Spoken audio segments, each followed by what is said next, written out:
வணக்கம் ஃப்ரெண்ட்ஸ். இது பார்த்திங்கன்னா ஒரு ஓனிடா 110 ஏசி. இது நான் யூனிட் ஏசி தான்.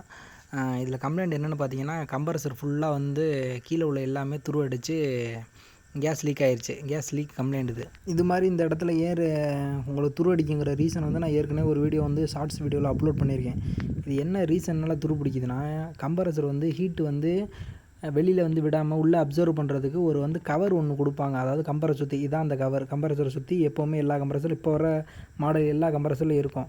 இது என்ன பண்ணுன்னா, இப்போ மழை பெய்யும் போது சைடில் தண்ணி வருது அப்படின்னா, அந்த தண்ணி இழுத்து வச்சுக்கிட்டு வெளியில் காய விடாது. உள்ளே இருக்கிறதுனால இந்த இரும்பு வந்து கம்ப்ரஸர் வந்து இரும்பு தான் மோஸ்ட்லி. அதனால் வந்து என்னென்னா துரு அடிச்சிடும் உங்களுக்கு. இது துரு அடிச்சிச்சுனாவே உங்களுக்கு நீங்கள் கண்டிப்பாக ப்ரெஷர் நிற்காது. இது நீங்கள் வெல்டிங் வைக்கலாம். ஆனால் வெல்டிங் வச்சாலும் இது நிற்காது. இது பார்த்திங்கன்னா இப்போ இந்த அக்குமுலேட்டரில் ஒரு இடத்துல போணுச்சுன்னா பிரச்சனை இல்லை. இது பார்த்திங்கன்னா 2-3 இடத்துல அக்குமுலேட்டர்லேயே போகுது. அது இல்லாமல் கம்ப்ரஸர் பாட்டத்துலேயும் கீழேயும் போய்க்கிருக்கு உங்களுக்கு. இதுக்கு என்ன வழினா, புது கம்ப்ரஸர் தான் போடுற மாதிரி இருக்கும்.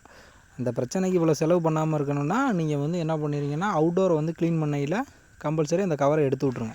உங்களுக்கு வந்து கம்ப்ரஸர் சைடில் வந்து தண்ணி வர்றதுக்கு வாய்ப்பு 2 வாய்ப்பு தான். ஒன்று வந்து மழை சாரல் பட்டுச்சுன்னா கம்ப்ரஸரோட பாட்டம் சைடில் தண்ணி வர்றதுக்கு வாய்ப்புகள் இருக்குது. இன்னொன்று என்னென்னா, எப்போவுமே சக்ஷன் லைனில் வந்து பைப்பு வந்து வேர்க்கும். Copper pipe வேர்க்கும். அதில் வந்து தண்ணி வரும்.